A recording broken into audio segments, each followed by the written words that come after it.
Hola, ¿qué tal amigos? ¿Cómo están? ¿Qué tal? ¿Cómo les ha ido todo? Bien, esto es Fauna Verde y soy Lisette Herrera y les doy la bienvenida. Hoy vamos a tener un súper programa, pero primero quiero agradecer a todos los que se conectan cada sábado y nos sintonizan, nos escuchan o nos ven desde las redes sociales de Oxy TV y Oriental TV. También a través de cable en las regiones. Me han dicho que ahí nos ven y nos escuchan muy bien y hay mucha sintonía. Les agradezco muchísimo desde Cajamarca, desde Iquitos, desde Trujillo, Puerto Maldonado, Ica y toda esa hermosa gente y esa linda tierra. Gracias, gracias por estar ahí. Pues bien, también quiero agradecer a mis invitados. Hoy vamos a tener un súper programa. Me encanta. Vamos a tener primero a Germán Chávez Ipanaqué, que él es biólogo y nos va a hablar sobre las expediciones científicas. Qué interesante, ¿no? Qué bonito. ¿Cómo es esto? Hoy nos vamos a enterar, vamos a ver algunos videos también y él nos va a contar de qué se trata estas expediciones científicas, que principalmente lo está haciendo en el norte del Perú, en Huancabamba, Piura. También vamos a tener como invitado al ingeniero forestal Gustavo Solano Garro, quien nos va a hablar sobre los bosques. ¿Ustedes sabían de que el Perú tiene más del 60% de cobertura forestal y que somos una potencia mundial? Estamos dentro de la lista de los 10 con mayor cobertura de bosques. Él nos va a hablar sobre este tema y además las oportunidades que se presentan y la clave que es los bosques para el cambio climático, la mitigación del cambio climático, que hoy en día este tema es muy importante y muy valioso. Pues bien, vamos a ir a una pausa comercial y regresamos con Germán para que nos cuente sobre esas expediciones científicas, amigos, ecoamigas y ecoamigos. Quédense después de esta pausa. Bienvenidos a Fauna Verde por Oxy TV.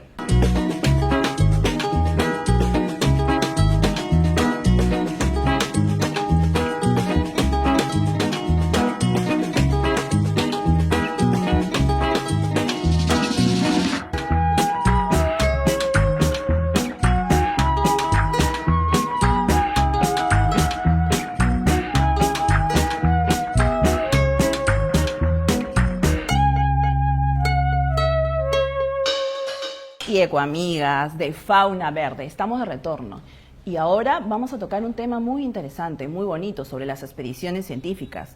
Y para ese tema tenemos con nosotros al biólogo Germán Chávez. Bien, él es especialista en anfibios y reptiles con más de 20 años de experiencia. También ha hecho publicaciones científicas, o sea, un renombrado además peruano que aporta para nuestra ciencia. También pertenece a la División de Herpetología del Centro de Ornitología y Biodiversidad Corvidi y del Instituto Peruano de Herpetología. Actualmente investiga la biogeografía y herpetofauna de la cordillera de Huancabamba en Piura. Bienvenido, Germán. ¿Qué tal? Hola, ¿qué tal? ¿Cómo estás, Liseta? Buenos días. Un gusto tenerte aquí. Entonces, cuéntanos biogeografía y herpetofauna. Es un poco técnico, pero ¿de qué se trata? Sí, bueno, cuando uno dice herpetofauna siempre es complicado de resolver a primera impresión, pero es básicamente trabajar con anfibios y con reptiles. Culebras, sapos, ranitas, lagartijas, tortugas últimamente para mí.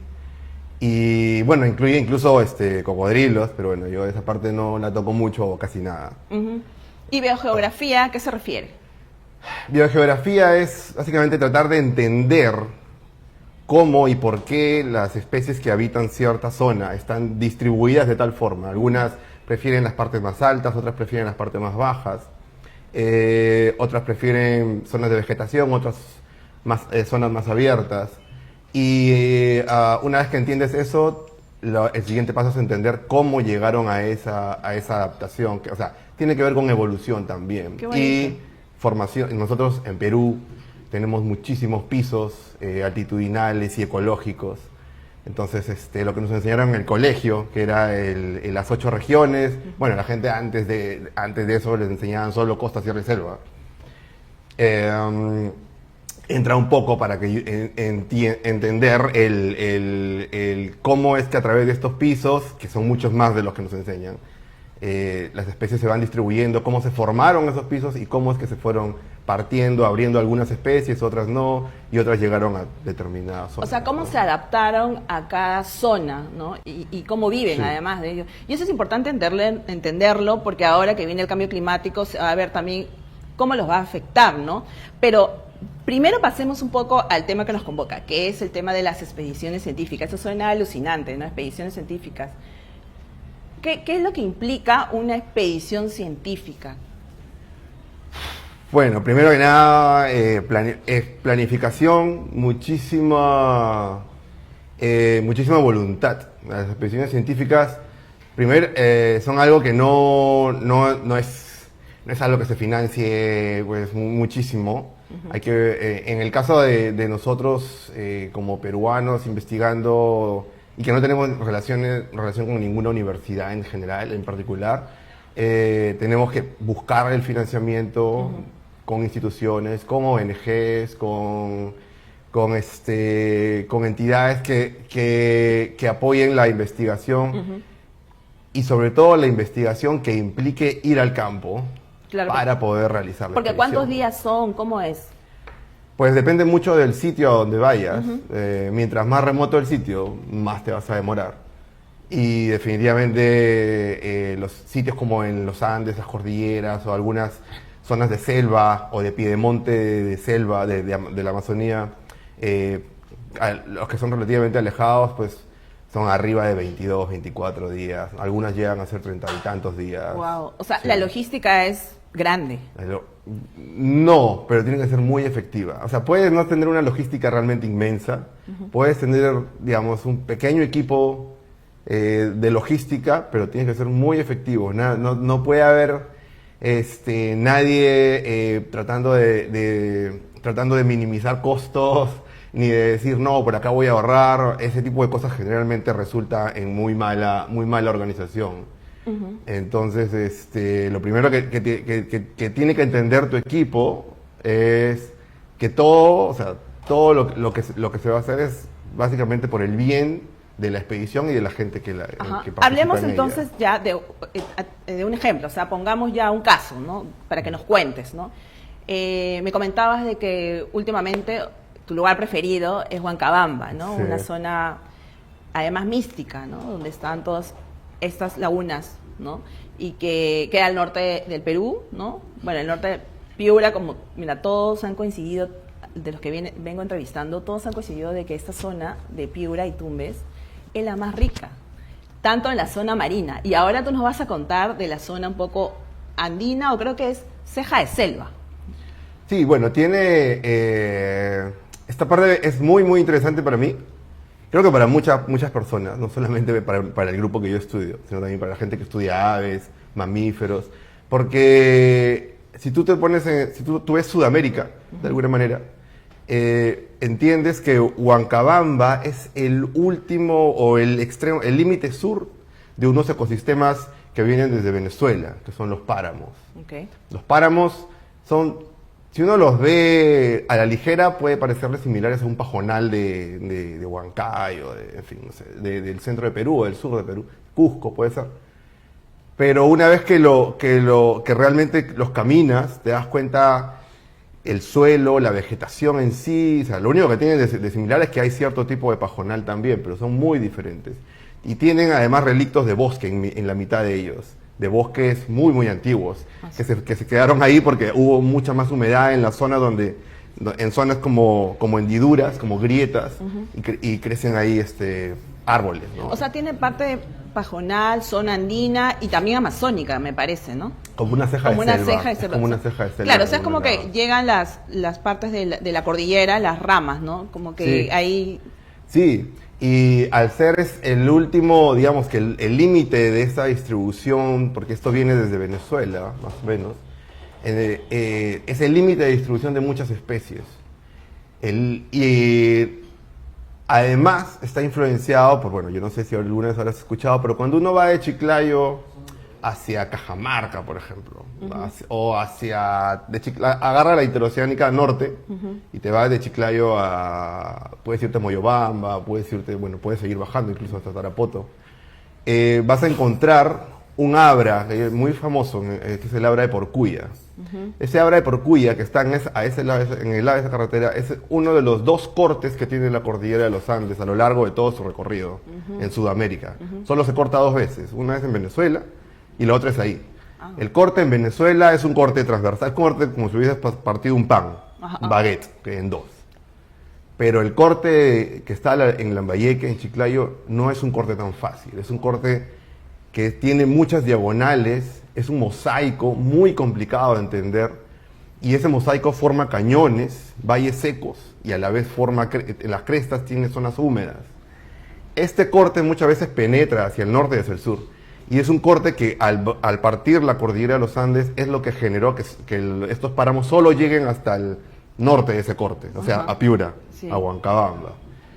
Y todo ese mosaico, esas diagonales que forma el corte, hace que tengamos, o sea, que no es que digamos que los páramos vengan y que se cortan aquí, sino que es una especie de estrella, como de estrella de puntas, exacto, okay, donde vienen hasta un lado, luego se vuelven a meter y así, ¿no? Entonces todo eso ha generado una complicada historia y complicada geografía que hasta ahora estamos tratando de entender, ¿no? Pero rica en biodiversidad.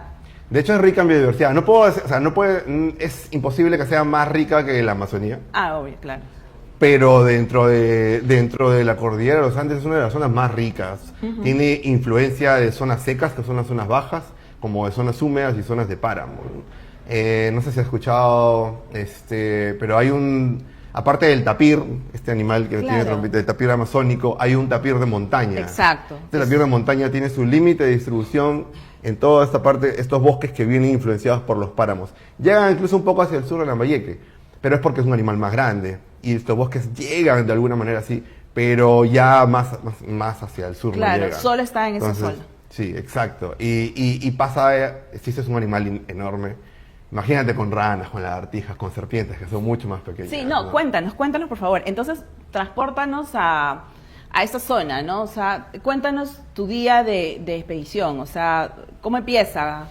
¿En la mañana, en la noche? ¿A qué hora te levantas? No sé, cuéntanos, descríbenos, ¿no? Descríbenos el lugar, vamos a transportarnos. Sí, bueno, lo primero es que, te levantas un día en tu cama en Lima y dices, bueno, tengo que irme a una expedición. Así que muy probablemente vayamos o en avión o en bus hasta la ciudad más cercana que tenga un aeropuerto o posibilidades de hacer una logística todavía básica.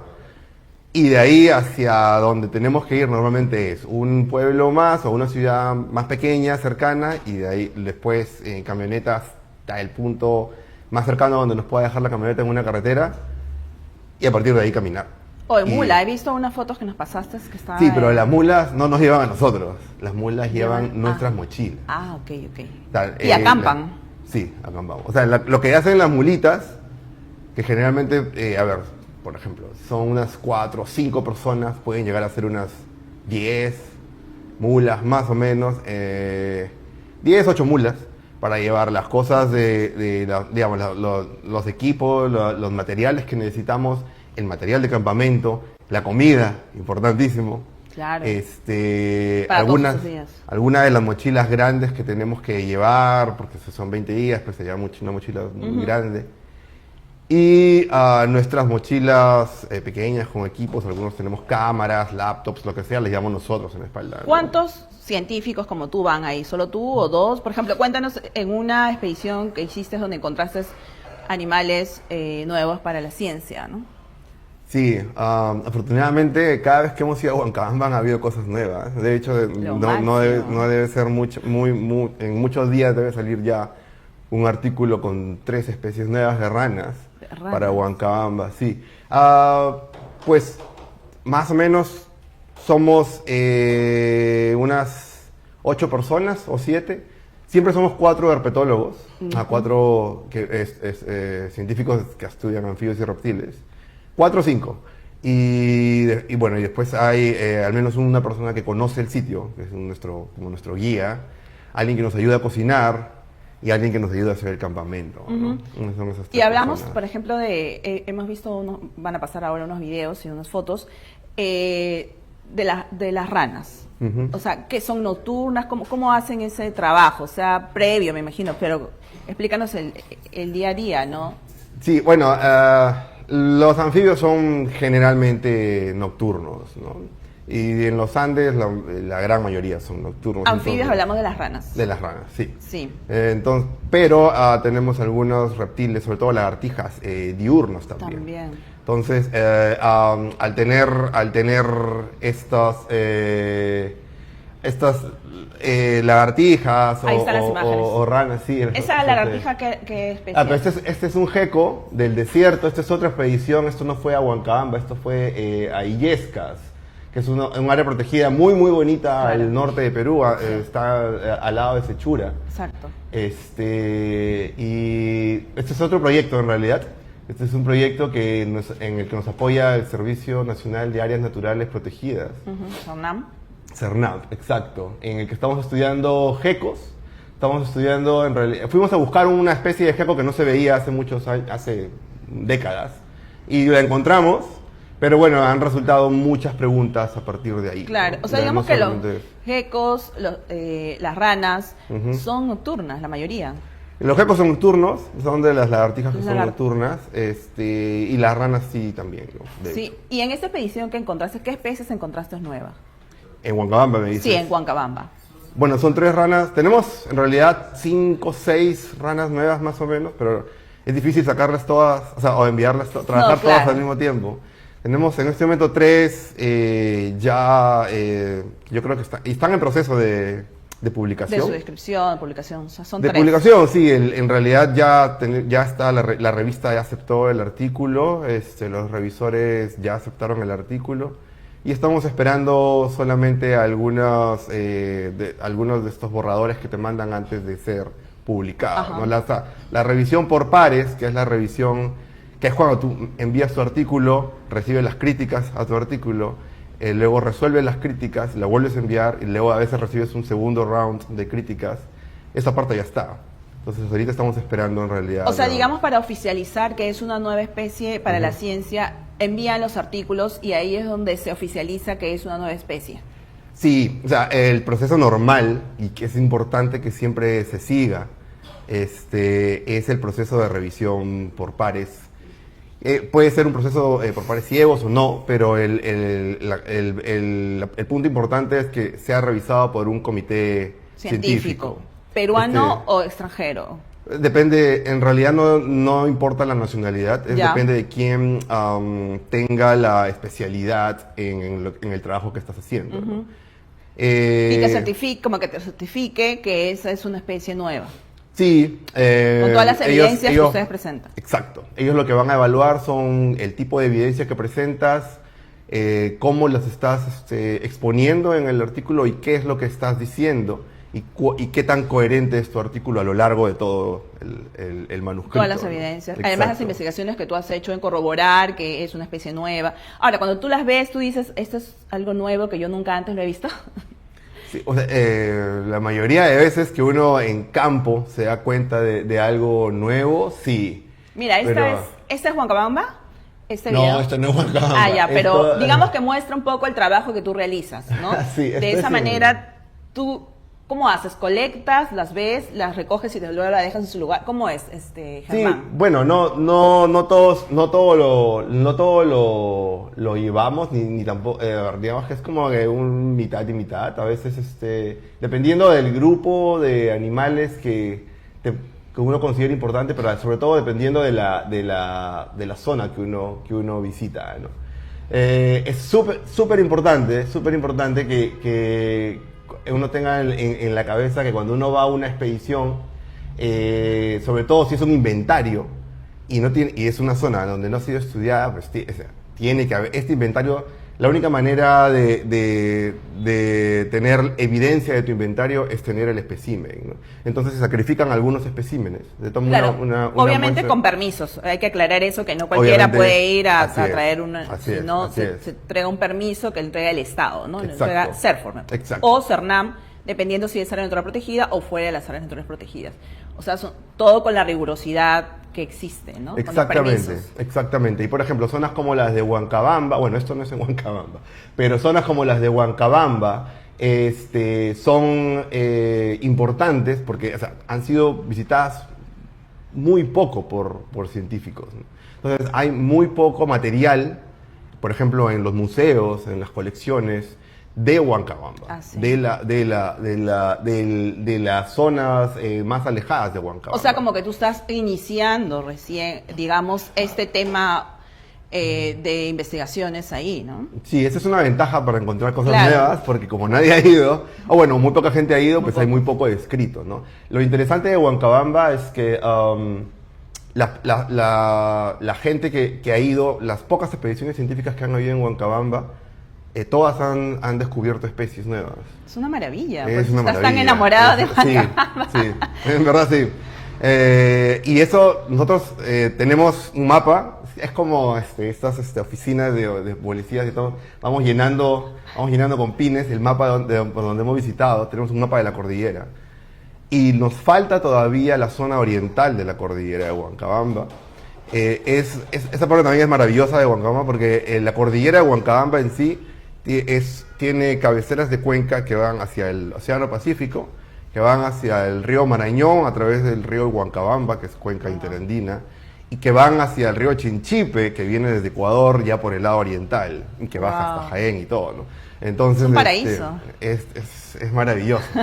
Entonces, nosotros todavía no hemos visitado realmente bien la zona oriental de Huancabamba, que es una zona diferente, tiene mucho más bosques, parece mucho más una selva alta que la otra zona que hemos visitado. Ahí hay unos conflictos entre la gente local y la minería, más que nada porque hay un proyecto que es un proyecto en realidad formal, no es minería ilegal, Ok. es un proyecto formal que es Río Blanco, me parece el nombre. Ya. Este proyecto tiene muchos conflictos. Bueno, en realidad está ubicado en la zona de cabeceras de Cuenca, es un poco complicado. Y bueno, al tener estos conflictos, las personas ahí no son tan Amigables como digamos para que uno no- pueda entrar, sí, no son investigar. tan, no son, Ajá. sí, exacto. Hablemos de Entonces, estas especies que son 4 que nos has dicho de las ranas. ¿Cómo son? ¿De qué color? Porque he visto también unas fotos, unos videos que pasaste, donde hay, sí, ahí podemos ver, por ejemplo. sí, y no, que no es ninguna de esas. Ya, pero igual estas son hermosas. Son Sí, estas son increíbles. Con sus también. patas Estas son así. arbóreas. Normalmente tú vas caminando en la noche y vas como escaneando el metro por metro los sitios que en la que noche caminas. vas y vas mirando. Sí, sí. con Y tu a veces ves un linterna. par de ojitos ahí que tienen un brillo distinto a cualquier otra cosa. Esa es otra, mira, esa es otra ranita, Ah, ¿no? esa es otra, sí. Sí. Pero son muy hermosas, o sea, no sé, a mí particularmente me gustan las ranitas y de Ah, qué niña yo he chévere. tenido contacto porque, bueno, hace mucho tiempo, he visto las ranas, incluso las llevaban a mi casa, ¿no? Bueno, eso no se puede hacer, pero digamos que eso hace muchos años, ¿no? Y yo tenía contacto con las ranitas y no me daba miedo, incluso tenía un jardín donde las dejaban, ¿no? Atrás, en el jardín de mi casa de atrás, y se metía a mi sala, a mi casa, y mi mamá gritaba de espanto, y yo decía, pobrecita, y las agarraba, y no eran tan hermosas como estas, eran las simples, creo que eran de Sevilla, no sé, por ahí. Zapitas Pero mira, acá. esta por ejemplo es verde. Ah, esta es hermosa. Es hermosa. Esta es, la verdad es que me he pasado, o sea, tú has dicho al principio, sí, no, 20 años de experiencia. Bueno, en mis 20 años es la primera vez que la veo. O sea, es una especie conocida, no es nueva ni nada, pero es difícil de ver. Yo nunca había tenido suerte para encontrar. Habrán otros herpetólogos que si alguna vez viene alguien por acá y te puede decir, ah, yo he visto como 10, 20 de esas. Pero yo particularmente nunca había visto una de estas y ¿En dónde fue eso? esa es en Ucayali. Esa es en Ucayali. Pero tiene sí. como un aerodinámico, así como... No sé si te diste cuenta, pero tiene los filos de la piel parecen una hoja rota. Se Mira, mimetizan, entonces. están siempre pegadas en las hojas, de esta forma. ¿no? ¿Dónde viven? No viven en las aguas. O sea, Viven en vegetación cerca al agua, pero no viven en el agua. O sea, están muy altos. Normalmente están arriba, muy arriba, 4, 5, 6, a veces 10 metros. Y bajan en época reproductiva los machos. Los machos cantan a 1,5 metros, 2 metros máximo de altura. que es la única forma en que las hembras los escuchen. Ah, Entonces es su bajan, canto. sí, o sea, es como cuando, no sé, es como cuando dicen, oye, empieza la época reproductiva, vamos a la disco tal. ya. Todos van y saben que ahí pueden tener la oportunidad. Y la disco generalmente está alrededor de charcas de agua, ¿no?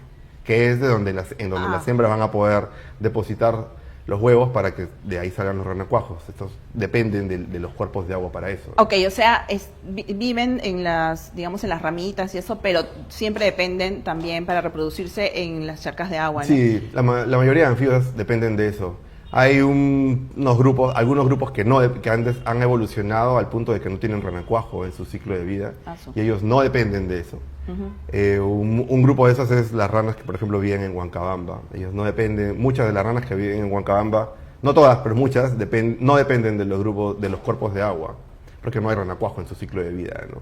O sea, tú también estudias todo ese proceso, o sea, de las 4 que has sí. encontrado, has estudiado todo, o sea, te Sí. sabes todo, toda su vida. De hecho, sí. Su Sí, comportamiento, dónde vive. Bueno, Alimentación. no todo a ese punto, pero por ahora sabemos bien, o más o menos bien, cuál es la posición que ellas tienen respecto a la taxonomía del resto es decir, en dónde están en el árbol evolutivo. Sabemos más o menos por dónde se distribuyen y tenemos una idea de qué hábitat prefieren. De una de ellas conocemos el canto, porque lo grabamos, vamos con micrófonos, vamos con... También graban el canto. Sí, claro, porque es importante. El canto en los anfibios ha evolucionado al punto de que cada especie tiene un canto distinto. Ah, sí. Entonces... Y para distintos momentos. Sí, también. Muchas tienen más, o sea, tienen un repertorio, no es como un repertorio de aves, Claro. pero es un repertorio que implica más de un solo tipo de canto, ¿no? Sí, o sea, Entonces, para temas de amenaza, sí. reproducción. Sí, sí, sí.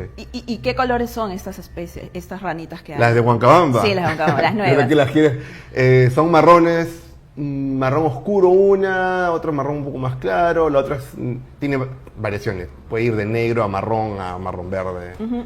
¿Y cuál es el rol que cumplen las ranas? Porque es importante saber también que nuestros ecoamigos y ecoamigas sepan cuál es el rol que cumplen las ranitas en la naturaleza, ¿no? Las ranas en sí, te contaba hace un ratito que hay algunas que tienen renacuajo y otras que no. Por ejemplo, las que tienen este tipo de doble vida cumplen distintos roles tanto en su época de renacuajos como en su época de adultos. Generalmente como renacuajos son presa, mantienen poblaciones estables de muchos otros organismos, y como ya adultas pueden ser predadoras o también presa de otros organismos.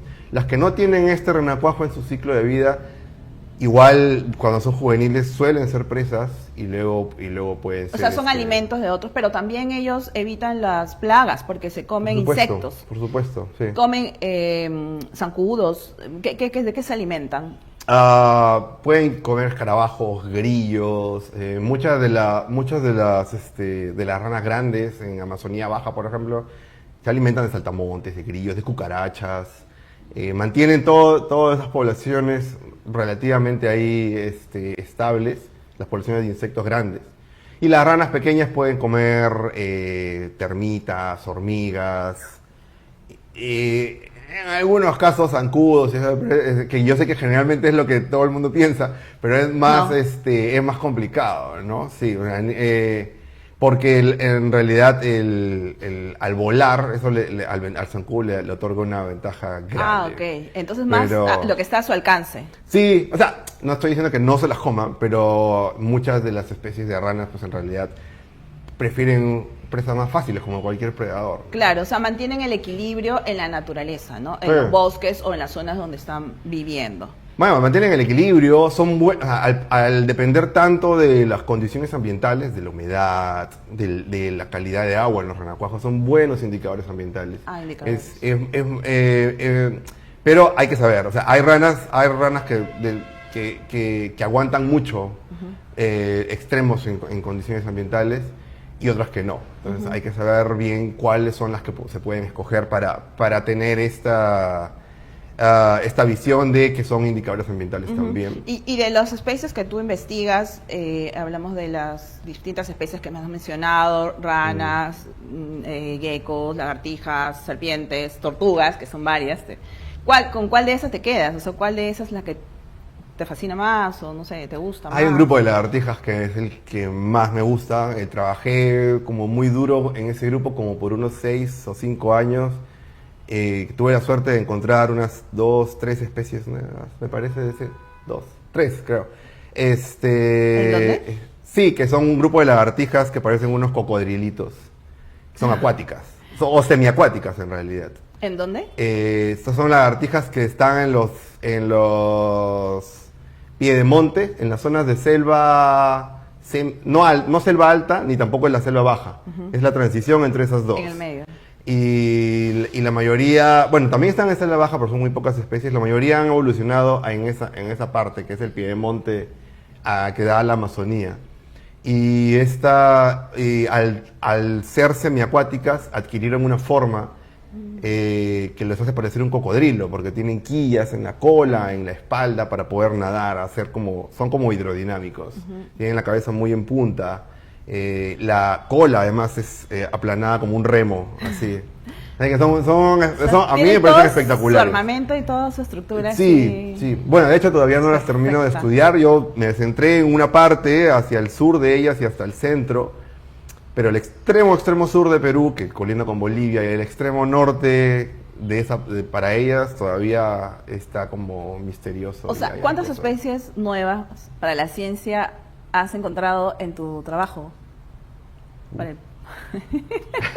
Aproximadamente. No lo sé, creo que entre colaboración, o sea, entre especies que describí yo particularmente, y colaboraciones con otros investigadores, son alrededor de 60, 50 y pico o 60 tal vez. Entre no estoy muy seguro. lagartijas, Sí. entre ranas, sí. ¿serpientes también? Sí, serpientes también, algunas. Esas sí las puedo contar, creo. Son 3 o 4, creo, sí. Excelente. Germán, ha quedado chiquito y creo que de todas maneras vas a venir en otro momento para hablar ya específicamente de las serpientes, porque las serpientes además no son bien vistas y creo que eso es injusto, ¿no? Porque ellos sí. hacen una buena labor en la naturaleza y además son hermosas. Sí, he visto algunos videos tuyos que las tratas que pareces que las hipnotizas y que son bonitas en realidad, ¿no? Entonces tenemos que cambiar ese chip, ¿no? O sea, tenemos que convivir con la naturaleza, ¿no? Y creo que programas como o tu presentación ahorita, esta entrevista, nos va a ayudar muchísimo para abrirnos, ¿no? Quisieras dar algún mensaje a las personas que te están escuchando, a los jóvenes, las personas ¿qué quisieras decir? Sí, bueno, no, lo primero es gracias por la oportunidad. En segundo lugar, sí, las serpientes no son lo que la gente cree, y en realidad la gran mayoría de serpientes son inofensivas. O sea, son muy pocas las que tienen capacidad de hacer daño. Y para que lo hagan, tienen que pasar una serie de eventos en las que muchas veces las personas somos las que no nos damos cuenta de cómo van sucediendo las cosas antes de que suceda algo así. Y las serpientes y a seguir investigando, ¿no? Matan mucho menos que perros. Que perros que muerden a personas, ¿no? Es como... Y sí, a seguir investigando, de hecho, ¿no? Claro. Para mí Huancabamba ahora es una prioridad. Yo siento que no he terminado, tengo todavía como para unos años ahí. Excelente. Y no sé, Excelente. tal vez te cuente. No, excelente por tu gran labor. Te admiramos, te aplaudimos, te felicitamos, de verdad, como peruano y joven, ¿no? Que estás aportando a nuestro país. Gracias también por haber venido, y así que espero que en otro momento te tengamos también, ¿no? Entonces, muchas gracias. Hemos estado con Germán Chávez, biólogo, y nos ha contado todas estas historias, que es solamente un punto, ¿no?, de las cosas que vienen haciendo él, como otros jóvenes que estamos entrevistando aquí en este programa. Así que, ecoamigos y ecoamigas, una pausa comercial y regresamos para hablar justamente de los bosques con Gustavo Solano. Así que ya nos vemos.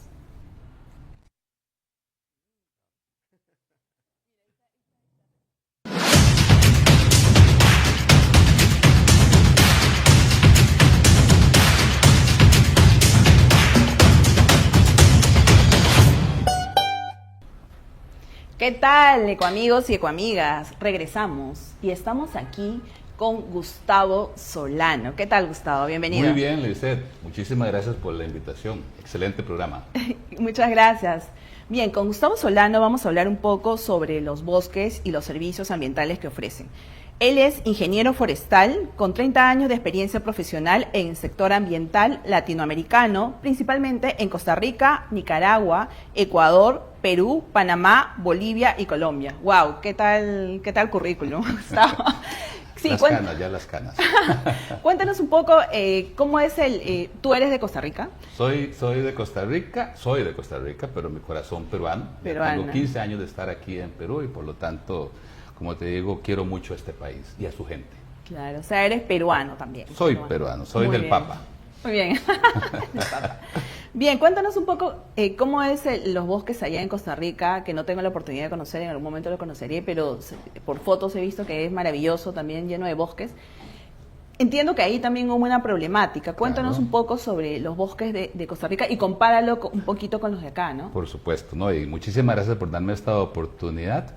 Costa Rica es un país muy pequeño, es más, es del tamaño de San Martín. San Martín es 500 kilómetros cuadrados más grande, para que se den una idea. ¿Okay?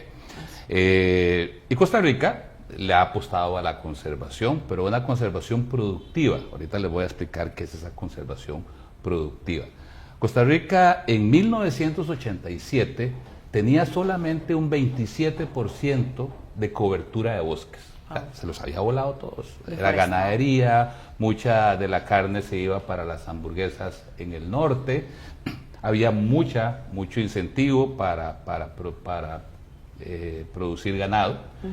Y nos preocupamos mucho. Claro, entonces hubo un grupo de profesionales en ese momento que dijeron, ¿qué hacemos?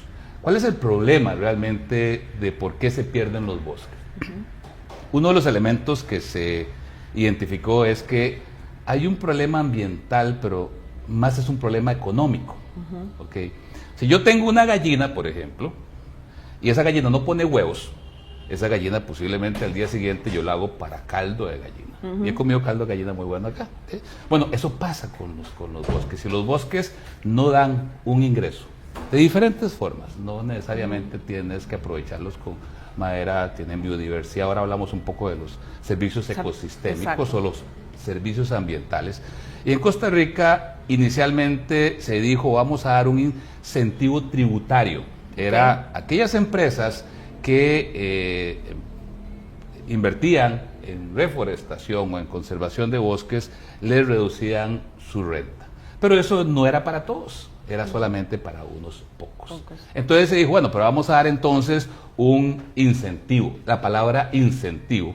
Y estuvo bien porque se empezó a dar incentivos a pequeños productores, pero luego el Fondo Monetario Internacional dijo, ustedes, Costa Rica, no pueden dar incentivos. Entonces ahí hubo toda una discusión, tuve la oportunidad de participar en la misma, y se dijo, bueno, pero cuando yo voy donde un abogado, y el abogado me hace una acta notarial o me hace algún tipo de servicio, el abogado no me dice cuando voy a salir, bueno, hasta luego, no, me dice, págueme.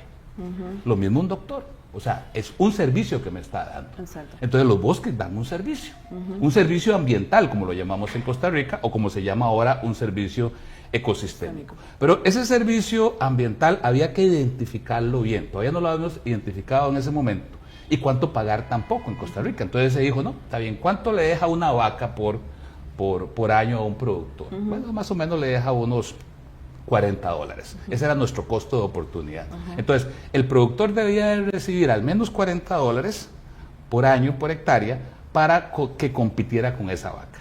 Entonces, así fue como empezamos en Costa Rica. Entonces empezó un esquema de pago por servicios ambientales. O sea, primer esquema a nivel mundial, y fue muy interesante porque entonces los productores empezaron a recibir esos dineros y empezaron a ver que esa gallina ya ponía huevos. Claro. Entonces empezaron a conservarla.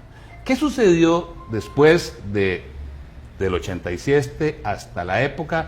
Es que Costa Rica pasó de un 27% de cobertura a un casi 60% de cobertura. Wow. O sea, se recuperó, se detuvo la deforestación. ¿Pero por qué? Porque los productores empezaron a ver que su bosque estaba generando.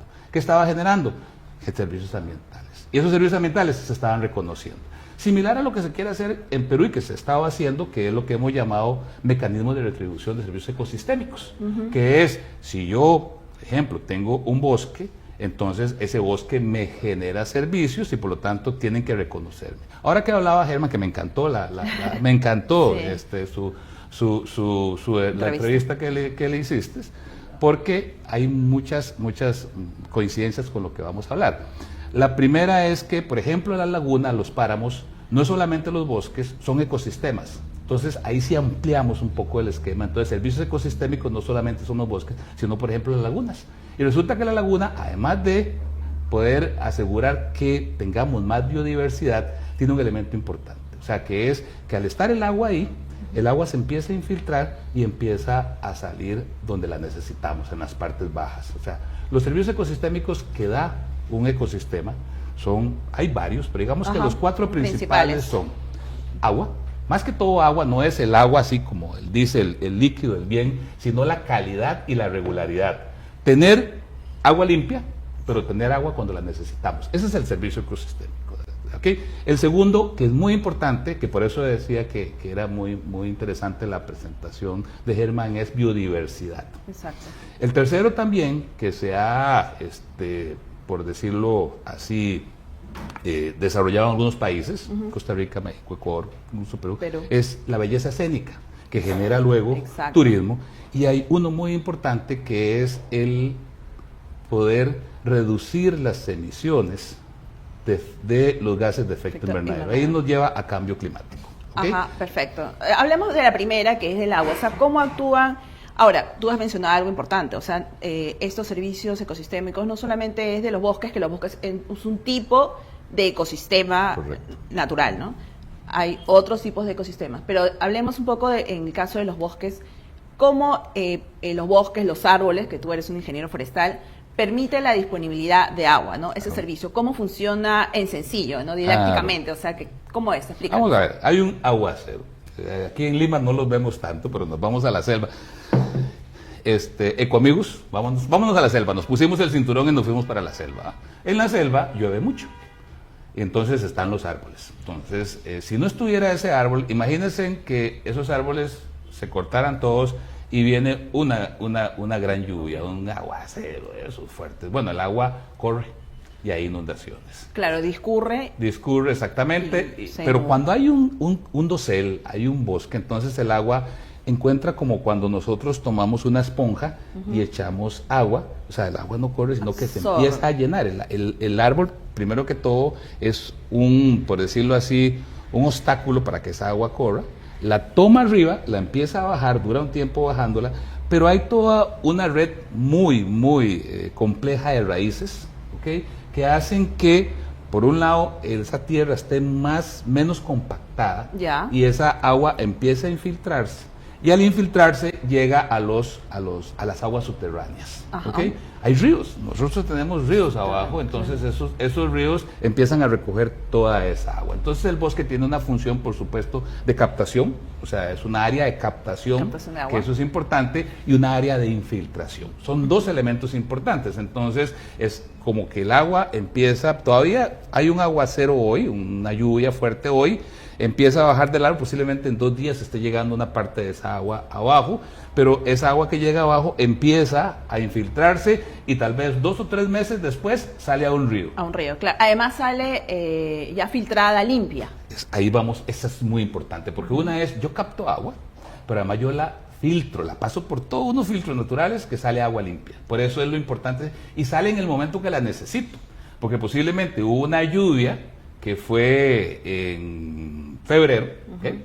Y está saliendo en agosto, cuando no hay agua. Es precisamente lo que sucede. Una máquina natural. Es una máquina natural. O sea, hay una perfección en la naturaleza en ese sentido, para asegurarnos que cuando necesitamos agua, el agua está ahí. ¿Qué es lo que pasa? Que hemos perdido muchos bosques. Y no solamente Perú tiene una pérdida considerable de hectáreas, exactamente, la Amazonía. Hay pérdidas también en la parte de bosque seco y también en la andina, pero digamos que la Amazonía, Perú tiene 74 millones de hectáreas. Para que se den una idea, estamos comparando países. Costa Rica tiene 3 millones de hectáreas. Perú tiene 74 millones. Ahora entienden por qué un ingeniero forestal se siente muy bien acá, ¿verdad? Entonces tiene 74 millones de hectáreas, de las cuales 68 millones están en la Amazonía. En la Amazonía, exacto. Pero también tenemos una pérdida drástica. No tanto como Brasil ni como Bolivia. Para darles un dato así, porque me ha tocado hacer algunos estudios, entre el 2012 y el 2019, la Amazonía brasileña perdió 20 millones de hectáreas. Wow, sí. 20 millones de hectáreas, o sea, es una Muchísimo. exageración. 10 veces mi país. No, más, no, 4 veces mi país. O sea, Pero por eso también, Gustavo, el año pasado vimos una sequía, ¿no? Y eso está relacionado porque los bosques, o la Amazonía, mejor dicho, no es solo aislada, sino lo comparte con varios países. Y vimos una sequía que era apocalíptica y daba miedo, estaba seco. Y hay fotos y videos de eso. y gracias por esa, porque aquí sí pasamos del bosque y su relación con cambio climático también, que aquí eso es importante. ¿Por qué se da el cambio climático? Bueno, el cambio, primero que todo, ¿qué es el cambio climático? Aumenta la temperatura. Al aumentar la temperatura, aumentan los procesos de precipitación, que es la lluvia, o sea, puede hacer que llueve más, llueve menos. O hace más calor también. Hace más Las calor, temperaturas. hace más frío, no necesariamente en algunas partes que antes no hacía tanto frío, hace Climas más extremos. frío. Climas extremos, y lo otro es que podríamos tener que la lluvia no aumente, pero sí cuando llega la lluvia llegó hoy y antes seguía durante todo el mes lloviendo. Llega hoy y hasta dentro de 15 días vuelve. Entonces para los agricultores es muy complicado, porque eso hace que entonces la intermitencia de esa lluvia afecte los cultivos. Entonces ese es un problema del cambio climático, que se da principalmente por un aumento de la temperatura. ¿Pero por qué aumenta esa temperatura? Porque tenemos gases de efecto invernadero. Exacto. Amigos, vayámonos a un invernadero, como esos que vemos que hay plantas. Eso es, o sea, lo que es como estar en ese invernadero que uno entra y siente más calor. Lo que sucede es que los rayos del sol están entrando bien, pero les cuesta salir. Y les cuesta salir porque hay una capa que les impide salir como salían antes. Y esa capa es por gases de efecto invernadero, que son principalmente 3. Uno que es el metano, que es básicamente por el mal uso o la descomposición de basura orgánica. También las vacas, o sea, las flatulencias de las vacas. Cuando hago una presentación y entonces le digo a la gente las flatulencias, digo otra palabra. Las flatulencias todos se ríen, pero es la verdad, es que hay muchas vacas en el mundo, que eso es metano, poniéndolo en sencillo. La segunda es cuando fertilizamos con urea, que es nitrógeno también, pero el tercero, que es lo que quiero conversarles, es el más fuerte. El CO2. El CO2, exactamente, Claro. el CO2, que ese viene de los árboles. Muy bien, y de cuando quemamos combustibles. Entonces, como tenemos tanta flota vehicular, ¿ya? Se está quemando mucho combustible en el mundo, pero no tanto la vehicular, sino la producción de energía a partir de la quema de combustible. Las principales emisiones son energía en el mundo. Claro, ¿Okay? pero el que mayor aporta de estos 3 elementos, el que mayor aporta a los gases de efecto invernadero es el CO2. 85% casi. Claro. O sea, como yo les digo, es la mamá de Tarzán. O sea, Claro. es el fuerte, es el que es más. O sea, el metano pesa más, pero el dióxido de carbono es el que más aporta. Muy bien. Claro, y ahora explícanos un poco técnicamente también en sencillo, o sea, cómo es que los árboles tienen capturados CO2, o sea, explícanos esa parte. Vámonos a esa parte que era. Entonces, otro de los elementos, digamos, de la pérdida, y principalmente aquí en el país, que el 50% está asociado a la deforestación, es de la emisión de gas de CO2 es por deforestación. Vamos a ver. Yo soy un árbol, lo que pasa es que no tengo pelo, entonces posiblemente es un árbol así medio deforestado, pero yo soy un árbol y a mí me encanta como árbol comerme el CO2. Es como comerme un ceviche, es como comerme un buen lomo saltado. Es exactamente como eso el árbol. Yo me como eso como árbol. ¿Okay?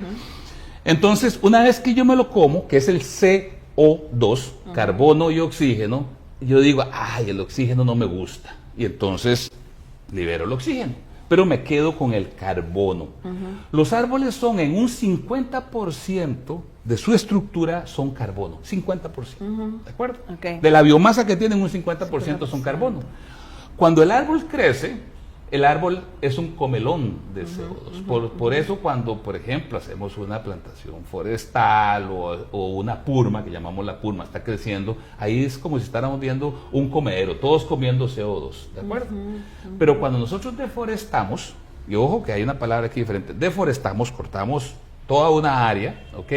Y dejamos que esa madera se pudra, es como ir a un cementerio de esos lúgubres, o sea, en donde uno ve el fantasma que sale una vez que se pudre el árbol y sale el carbono. Y se junta con su amigo que era el oxígeno y forma otra vez el CO2. O sea, lo que quiero decirles es que cuando el árbol se pudre, el árbol lo que hace es que emite CO2. O sea, entonces, por eso las grandes cantidades de emisiones que se dan cuando deforestamos 140.000, 150.000 hectáreas. Ojo que aquí hay que hacer un paréntesis y muy, muy grande. No implica esto que no podamos manejar sosteniblemente nuestro bosque. El manejo de aprovechamiento de la madera, claro, por claro. ejemplo. O sea, y aquí y tenemos muchos ejemplos en donde, inclusive yo le voy a decir, ya como te decía, con las canas, los años que tengo, ya he estado en varios procesos forestales. Tenemos uno, por ejemplo, en Costa Rica, en los cuales tenemos 30 años de estar haciendo un manejo forestal. Y resulta que cuando yo llegué a ese más chivolo, como dicen aquí, carajillo, como dicen en Costa Rica, llegué y me decía, mira, ¿cómo van a hacer manejo forestal? Vea que van a deforestar. Resulta que después de 30 años, las áreas aledañas a esos sitios se convirtieron en piña y banano y plátano. Y el bosque se conservó. Entonces, sí, el manejo forestal funciona. Tenemos aquí en Perú casos muy exitosos, muy reconocidos en Madre de Dios, donde podemos decir, aquí se ha conservado esos bosques, porque hay que tener otro elemento importante, y eso voy a resaltarlo acá, y es, dentro de los bosques hay gente. Hay comunidades indígenas, hay no comunidades indígenas, pero colonos, y que dependen del bosque. Entonces tenemos que darle alternativas para que no creamos, los que estamos en Lima, nuevamente, que esas gallinitas que hablaba yo al inicio no tienen que poner huevos. O sea, definitivamente tenemos que maximizar el ingreso de ese bosque para que ese bosque se conserve o se maneje, y al conservarse y manejarse no se deforeste, y al no deforestarse no haya emisiones de gases de efecto invernadero, y por lo tanto podamos mitigar el cambio climático. Claro, o sea, no es no tocar, sino es hacer un manejo adecuado para que uno pueda, las personas, o sea, las comunidades, los pobladores que dependen de los bosques, sigan viviendo y sigan gozando de estos servicios. Así es. Es definitivamente, porque igual, o sea, hemos hecho, le voy a contar algunas estadísticas también, que en mi vida profesional hemos tenido que estar participando. Un bosque infiltra 85 veces más que una área de pastos. Una área de pastos. ¿Okay? Pero un bosque manejado versus un bosque no natural, un bosque bien manejado, sosteniblemente, infiltra lo mismo. O sea, esos son análisis que hemos hecho. Y lo otro es en cuanto a biodiversidad, porque eso es otro elemento. O sea, bueno, para no perder el hilo, porque una vez que yo conservo ese bosque, una vez que yo demuestro que realmente no deforesté lo que iba a deforestar, yo puedo calcular cuánto ha sido esa reducción de emisiones. Y el carbono se mide en toneladas. Y yo puedo hacer un cálculo de toneladas. Y ese cálculo de toneladas yo puedo llevarlo a mercados especializados que reconocen y que compran esas toneladas de carbono. ¿Okay? Compra de carbono se llama. Se llama, digamos, mercados de carbono, que es importante, forestal, porque también hay otros, sí, hay energía, hay agricultura, pero digamos, hay mercados de todo, pero hay un mercado forestal en el cual son los procesos RED, que son reducción de emisiones por deforestación y degradación, y el MAS porque estamos metiendo manejo forestal y también estamos metiendo, digamos, áreas protegidas. Pero ese RED que llamamos, que es reducción de la deforestación y de la degradación, nos lleva a buscar esos dineros que nos permiten reconocer los esfuerzos, y al reconocer los esfuerzos, convertimos la gallina en una muy buena ponedora de huevos. Como es una gallina muy buena ponedora de huevos, resulta que entonces estamos conservando la gallina. Esa es la analogía que siempre yo pongo en términos de lo que es la parte del bosque. Pero resulta que hay, perdón, yo hablo mucho. Y quería saber un poco uno de esos ejemplos, ¿no? O sea, cuando las personas o las comunidades o los gobiernos locales o regionales que participan en esta compra de carbono, no solamente es que conservan, digamos, el bosque en pie, sino que, te pregunto, o sea, también puede hacer actividades como de agricultura de pan llevar, o sea, combinar agroforestales que le llaman, ya sea de café, ya sea de cacao, o sea, actividades agroforestales también. Claro, claro. Vamos a ver. De hecho, aquí tenemos dos elementos muy importantes. Una, en el cual yo reduzco esa deforestación en el bosque. Okay, al reducirlo, lo que reduzco es árboles muertos que me vayan a emitir carbono.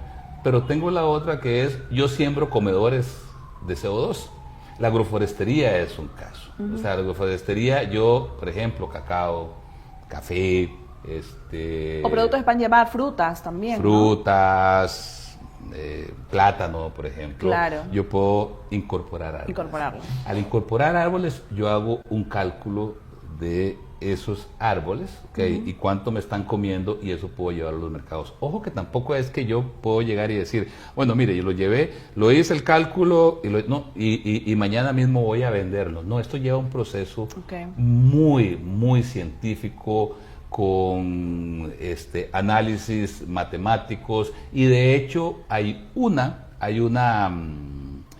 certificadoras que llegan, un tercero que llega y dice, ¿tiene usted razón o no tiene razón? Ah, ok. O sea, es una certificación. Es un proceso, y es un proceso que no es corto, que no es barato, pero que da seguridad a los compradores de que realmente lo que están comprando son realmente reducciones de emisiones o remociones, que llamamos cuando tenemos, por ejemplo, sembramos esos comedores de árboles. Claro, y en el caso del agua, hay experiencias ya en Perú, en San Martín, me parece. ¿Tú conoces alguna de esas? ¿Y me puedes contar cómo es? Claro, digamos, todo lo que son los mereces, que es un mecanismo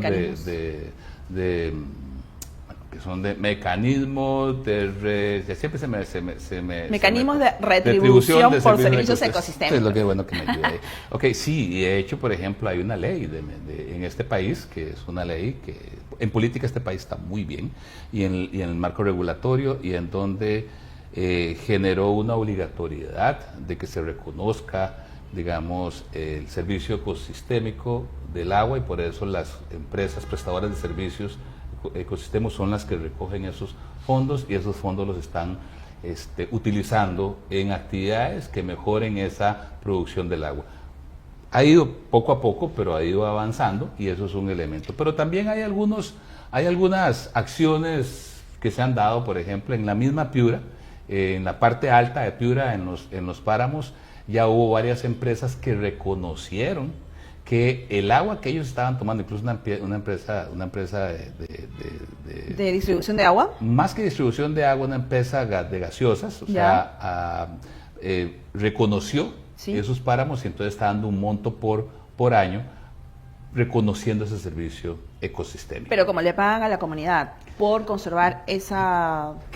Generalmente los procesos no son directos a la comunidad. Los procesos parten de una institución intermedia. En este caso había un fondo en Piura, que es el que recibe el dinero y él lo traslada. Lo mismo en Costa Rica. En Costa Rica se hizo un fondo, el Fondo de Financiamiento Forestal, que es FONAFIFO, que recibe todos los dineros por venta de carbono por agua y lo traslada en un esquema de pago por servicios ambientales a los productores. Eso es algo importante que todavía en este país hay que consolidarlo mejor, pero es un país que creo que va avanzando mucho en ese reconocimiento. Exacto. Nos están ganando mucho porque hay muchas actividades que también, por decirlo así, son impulsadoras de la deforestación, y tenemos que trabajar muy fuerte para poder enfrentar esas actividades. Y en esas actividades que ahorita hemos hablado de las merezas, de mecanismos de retribución por servicios ecosistémicos,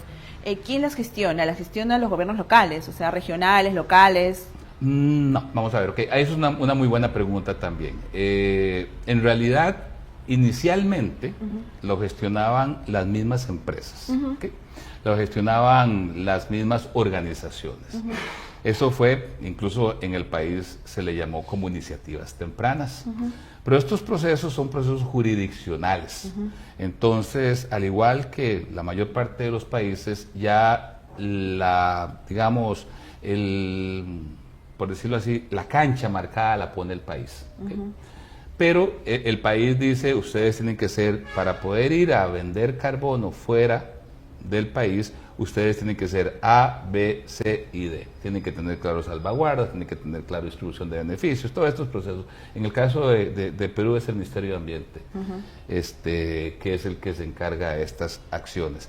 Pero los proyectos no necesariamente son de gobiernos locales o gobiernos regionales, son de o comunidades o organizaciones no gubernamentales que se asocian con estas comunidades o concesionarios, pero que tienen, digamos, los derechos sobre una área determinada. O sea, yo como gobierno local no tengo, o regional, no tengo un derecho sobre, por ejemplo, 20.000 hectáreas de una concesión. El que lo tiene es el que le dieron ese derecho y él es el que puede hacer el proceso de reclamación de esos créditos de carbono. Ah, genial.